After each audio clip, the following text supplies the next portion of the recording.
Mesdames, Messieurs, bonsoir. Il y a une trentaine d'années, il était étudiant à l'université de Yaoundé. Après l'obtention d'une licence en biochimie, l'horizon de Tambwe Isaïe s'éclaircit. Pointe à l'horizon les États-Unis, cet étudiant en biochimie de l'université de Yaoundé va décrocher une bourse et le voilà parti. Après l'université, j'ai eu une licence en biochimie et j'ai décroché la bourse Afgrad avec l'ambassade américaine et je suis venu faire les études de doctorat à Oregon State University. Et c'est comme ça que je me suis retrouvé aux États-Unis, quoi. Mais au Kansas même, j'ai fait les études à Oregon, mais c'était après la thèse de doctorat que je suis venu travailler à KU, qui est à Lawrence, Kansas, où j'ai fait un poste. Je faisais des recherches là-bas. C'est là où j'ai décidé, de faire, de devenir, disons, c'est là où j'ai vraiment pris le goût du Kansas et j'ai aimé le Kansas, si bien que quand je revenais aux États-Unis, j'ai choisi le Kansas, puisque j'avais justement pris une licence pour pratiquer la pharmacie à l'État du Kansas. Donc ça fait que le Kansas pour moi, c'est aussi une deuxième ville en fonction de Corvallis, Oregon, quoi. Donc disons que, et quand je suis revenu, disons après les études. Normalement, j'ai travaillé, j'ai fait la recherche, je suis rentré au pays. Quand je suis rentré au pays, j'ai pu trouver du travail à l'université où j'enseignais dans le département de biochimie. Et nous avons créé l'option pharmaceutique, l'option toxicologie. On faisait le métabolisme, on enseignait aussi la biochimie structurale. Donc après 10 ans d'enseignement, à la période où les salaires étaient difficiles au pays, il fallait bien sûr élever sa famille. J'ai choisi de revenir vers ici et de pouvoir rentrer dans mon domaine. Et au lieu de continuer avec l'enseignement, j'ai plutôt décidé à faire la pratique. Et depuis 1995, je suis dans la pratique pharmaceutique, quoi. J'enseigne par moment les techniciens en pharmacie. J'ai pris cet enseignement il y a au moins déjà cela 6 ans.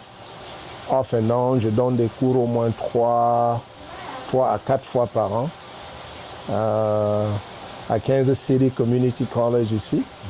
Là où on parle là maintenant, je suis en train de donner un cours de 8 semaines. Et donc cela me permet de rester toujours en contact avec l'enseignement, quoi. Professeur, vous étiez au Cameroun, donc vous partez parce que les salaires ont subi des coupes. Qu'est-ce que vous répondez à ceux-là qui disent que le patriotisme dans tout ça, où est-ce que vous l'avez mis? Ouais, le patriotisme, vraiment, on est arrivé au niveau où il fallait nourrir sa famille.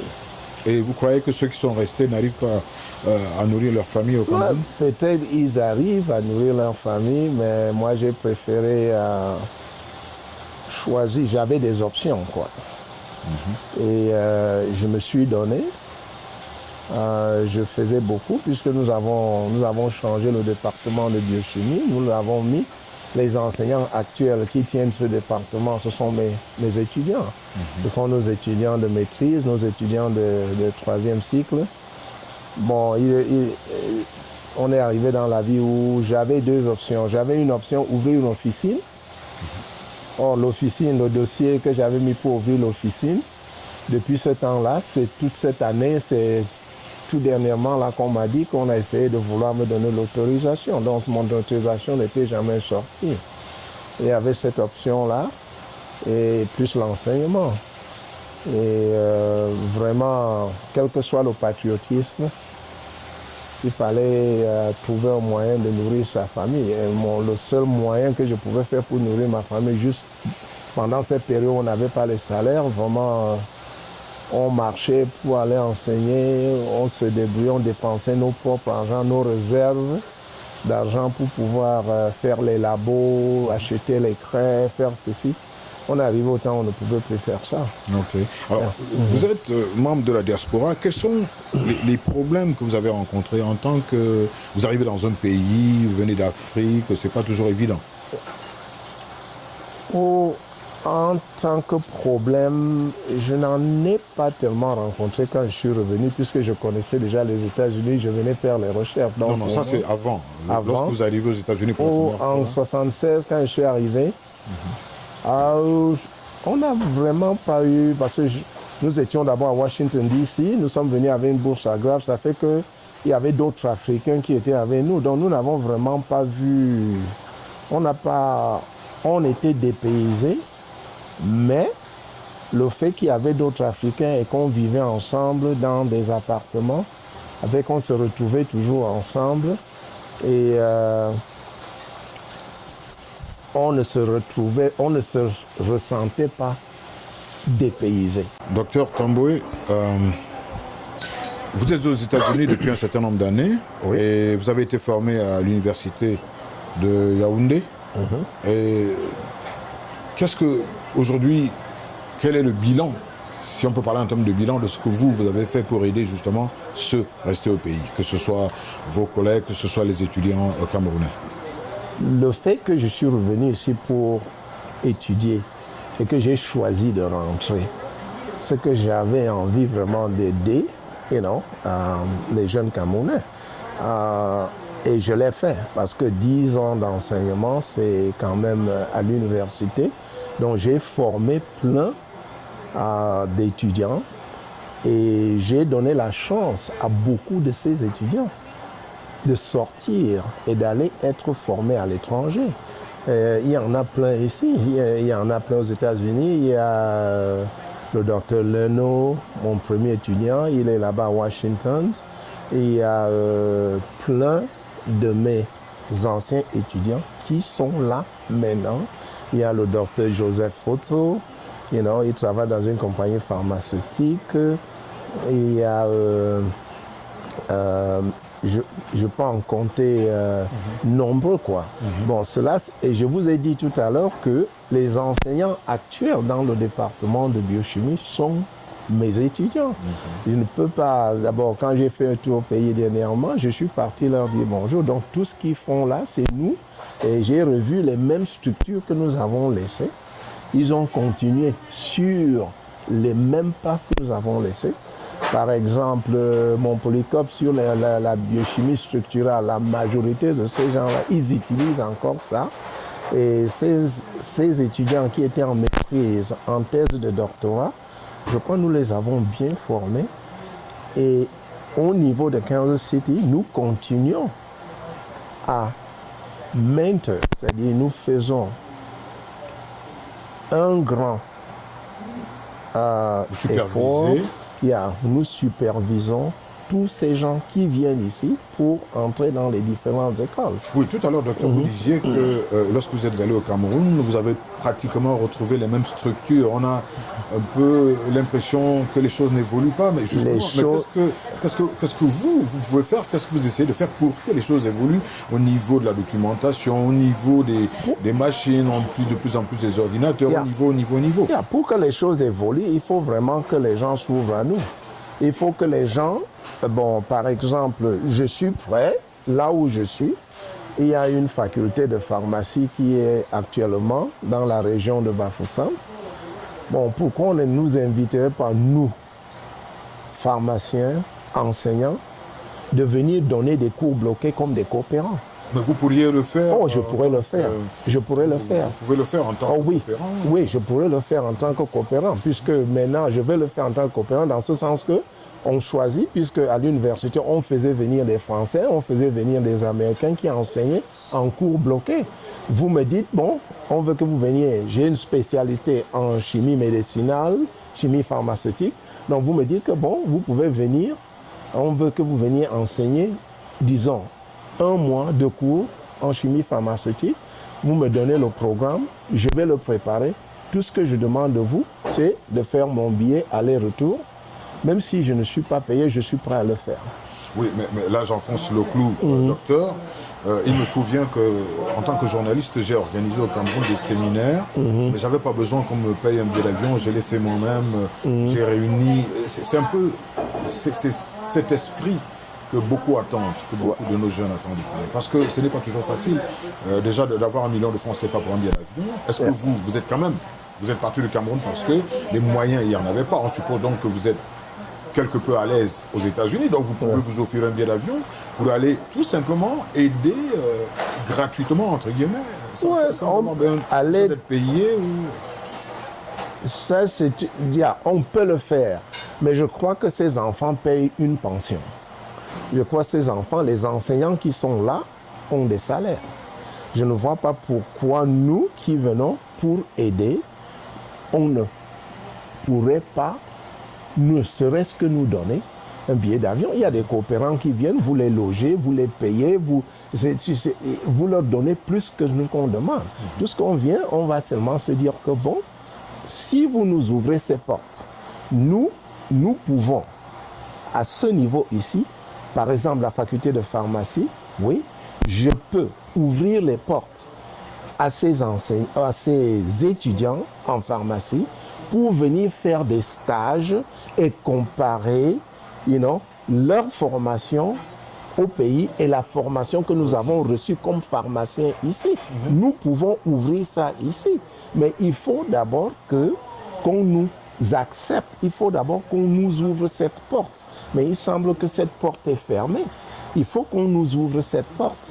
S'ils veulent là maintenant, il faut qu'on nous contacte, qu'on ouvre ces portes, qu'on nous dise que, bon, vous pouvez venir. Bon, si vous nous ouvrez ces portes-là, moi, je serai prêt à ouvrir les portes ici. Je serai prêt à entrer dans les départements où j'ai fait ma thèse de doctorat. Si les enfants là veulent faire des recherches, en plus de leur diplôme en pharmacie, s'ils sont intéressés à l'industrie, nous pouvons alors chercher à avoir une relation entre ces universités et l'Université du Cameroun dans ce domaine pharmaceutique, même en biochimie, nous pouvons chercher ces relations-là. Et nous pouvons, en cherchant ces relations, quand vous cherchez ces relations-là maintenant, nous pouvons demander des équipements qui sont vieux, que nous pouvons descendre au pays. Mais si on demande des équipements, il faut qu'il y ait un fonds pour transporter ces équipements. Nous ne pouvons pas payer sur ça. Nous sommes prêts à demander les équipements, mais on va te demander, mais comment on va faire pour le transporter? Il y a des fonds au pays. Je suis sûr que les gens doivent être aussi prêts à faire venir ces équipements. Et maintenant, il faudra entretenir ces équipements. Si je comprends bien, c'est donc une question de politique managériale. C'est une politique qu'il faut il ne faut pas seulement, il faut faire ça ensemble. Moi, je trouve que quand on parle du docteur Tamboué, on me connaît. Quand je vais par exemple au pays en vacances, je passe dans les pharmacies. D'autres vont même me demander si je peux venir pour être doyen d'une faculté de pharmacie. Or, pour moi, pour lâcher tout ce que j'ai ici, aller être doyen, je saurais que c'est un sacrifice. Mais il faut que j'ai mes garanties. On ne peut pas, je ne suis pas quand même, c'est pas que tout le monde travaille pour un salaire, tout le monde travaille, je ne demande pas plus. Si tu demandes un billet d'avion pour aller enseigner les Camerounais, c'est qu'arriver au Cameroun, tu vas d'abord vivre chez toi, les gens qui vont s'occuper de toi, ta nourriture, ton petit, tu seras peut-être chez toi ou bien chez tes parents, mais toujours est-il que tu pourras donner ce que tu donnes à ces étudiants et en fonction de ça, moi je trouve que c'est comme ça qu'on peut créer une relation. Absolument. Mais il ne faut pas nous fermer les portes. Non. Même à la faculté de médecine.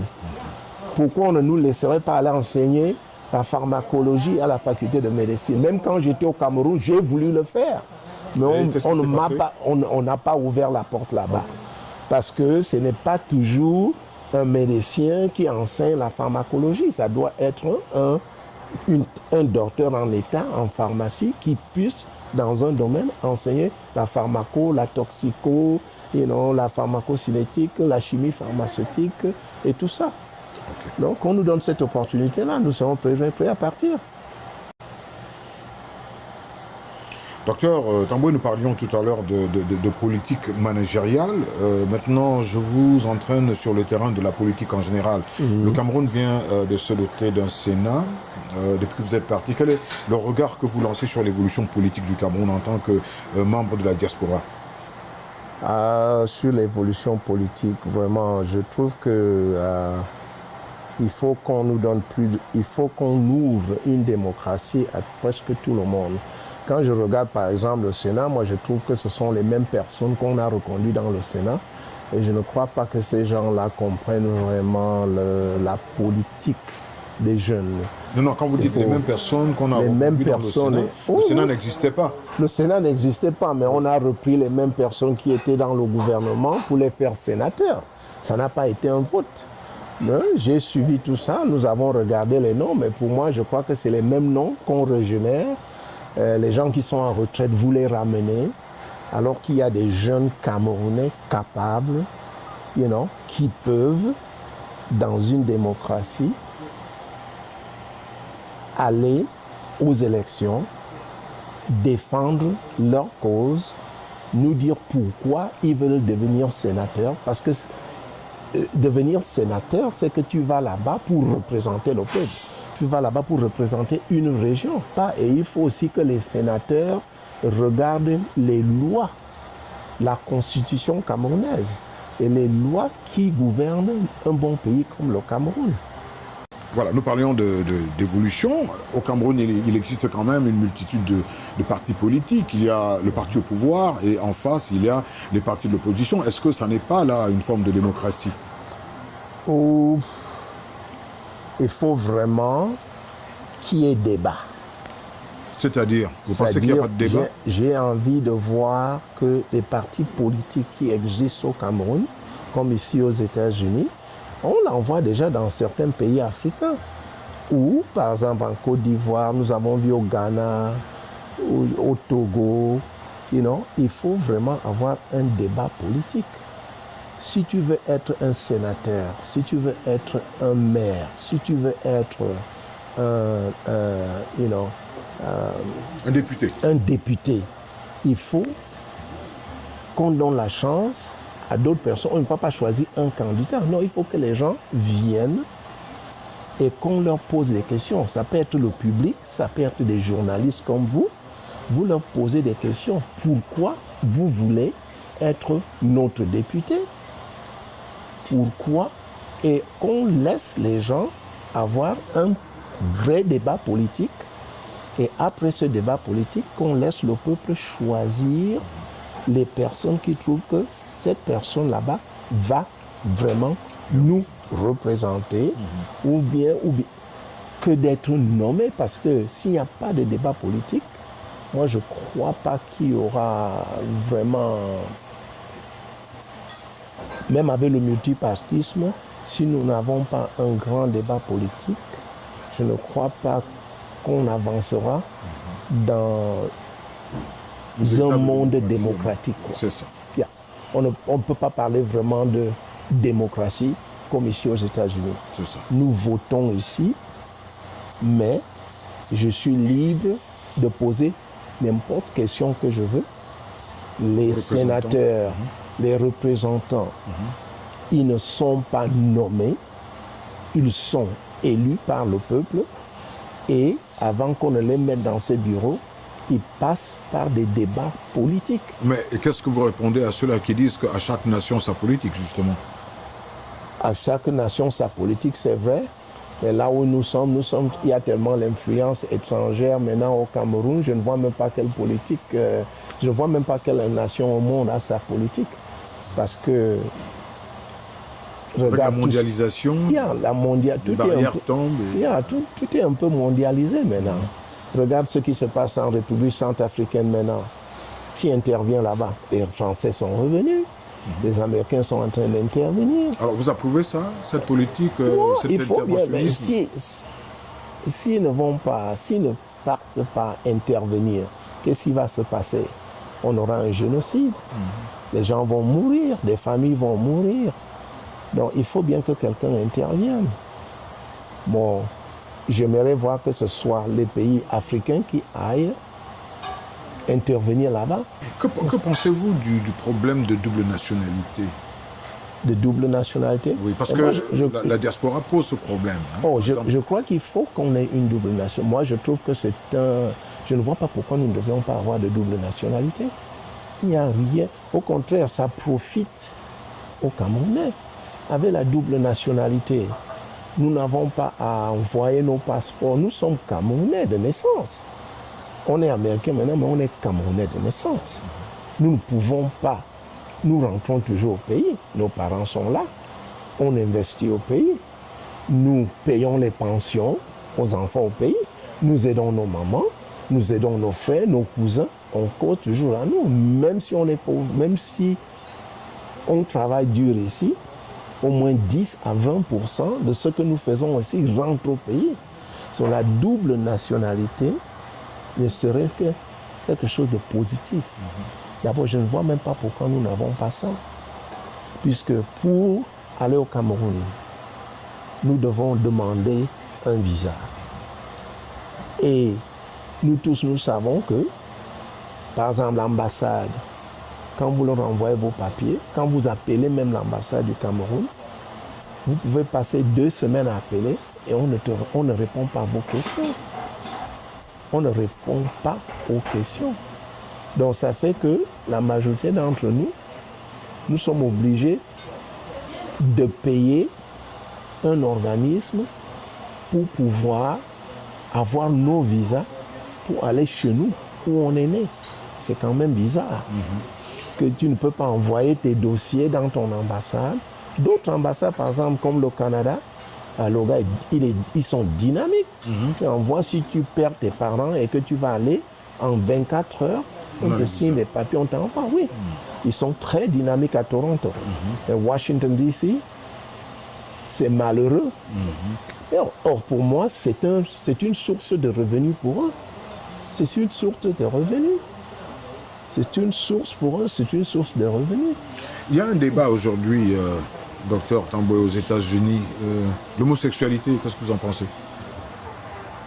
Étant un homme de la santé, moi, je n'ai pas de problème quand il s'agit de l'homosexualité. Étant africain, je sais que c'est un problème tabou, mais nous, quand nous étions au lycée, on voyait déjà des choses comme ça.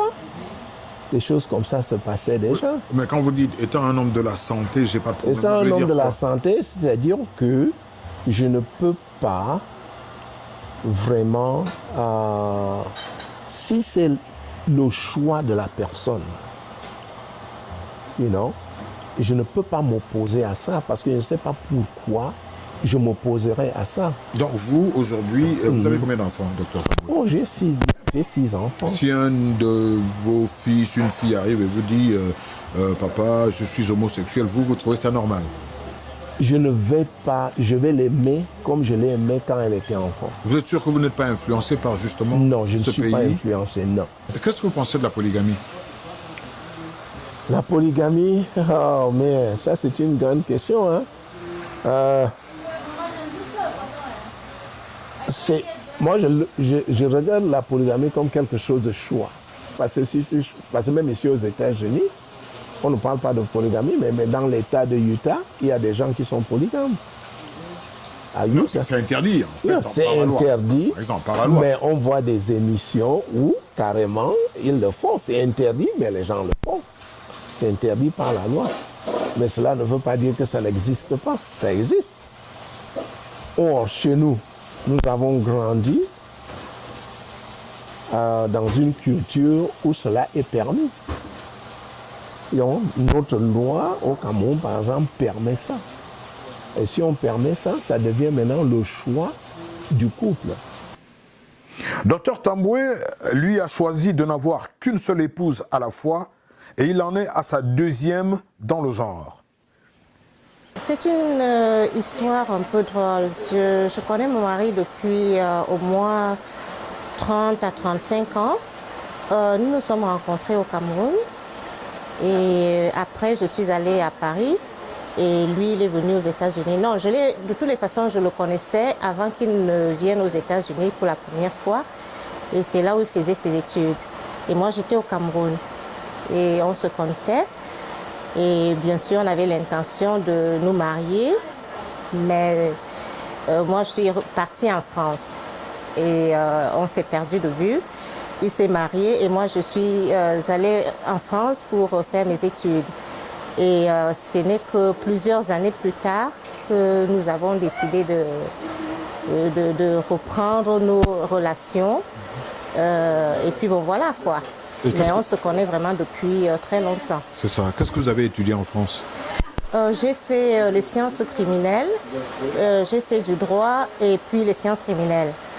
Et ici aux États-Unis, vous travaillez, qu'est-ce que vous faites? Est-ce que ça vous a servi les études que vous avez faites en France?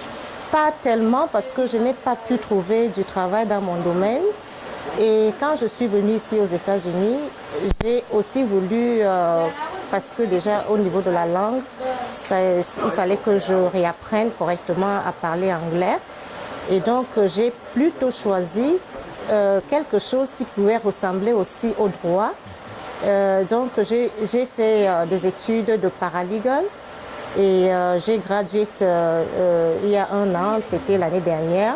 Et encore, comme peut-être c'est comme ça un peu dans le droit, depuis 1 an, je cherche du travail comme paralegal. Et à chaque fois que j'applique, que je fais une application, on peut me rappeler, mais ils ont presque toujours besoin de quelqu'un qui a déjà de l'expérience. Et au moins 2 ans d'expérience. Alors tout le temps, je leur dis, mais il faut bien que je commence à quelque part. Ouais. Et donc, pour cette raison, je me suis dit, bon, je ne vais pas passer tout mon temps à faire les études et puis ne pas pouvoir trouver le travail dans mon domaine, que j'aime d'ailleurs. Donc, il n'y a pas longtemps, je travaille actuellement dans un centre de Vision Center. Et c'est quelque chose de nouveau pour moi. Donc, c'est toujours apprendre et apprendre. C'est ça. Mais bon, c'est ce que je suis en train de faire actuellement. Alors, parlez-nous de cet homme en tant qu'époux.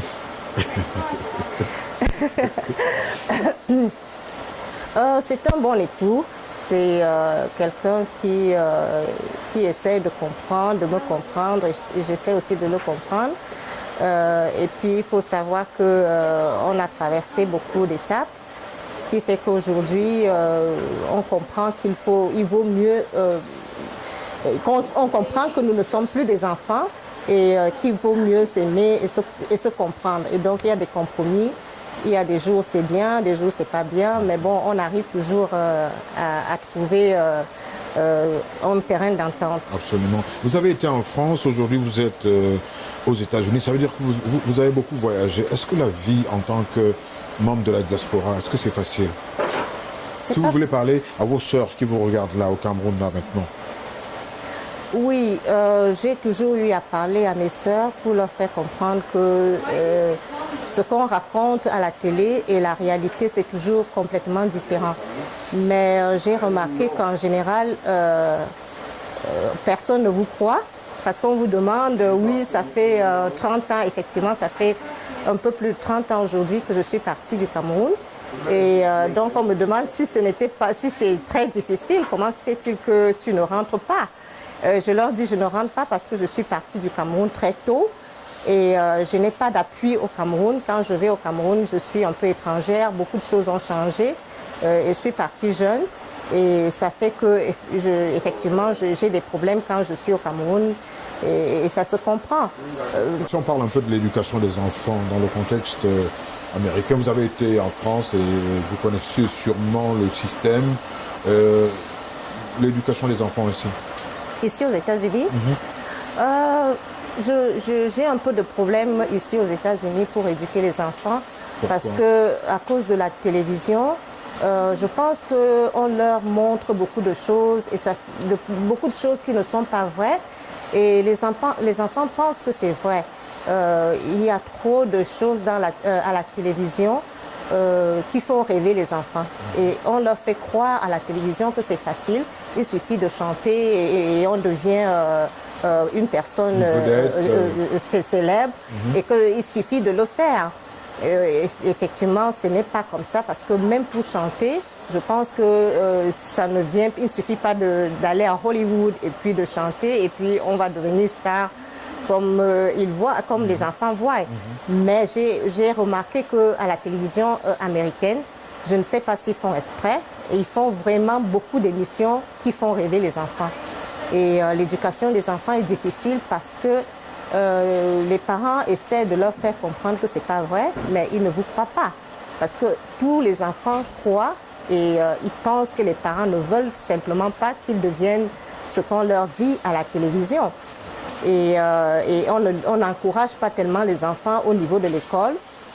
On leur fait croire qu'ils ont beaucoup de possibilités pour pouvoir s'en sortir dans la vie. Et si ce n'est pas l'école, il y a ceci, il y a cela. Et les enfants pensent qu'ils vont s'en sortir, même s'ils ne vont pas à l'école. Et donc, c'est très, très difficile d'élever les enfants ici. Et ça, c'est ce niveau-là.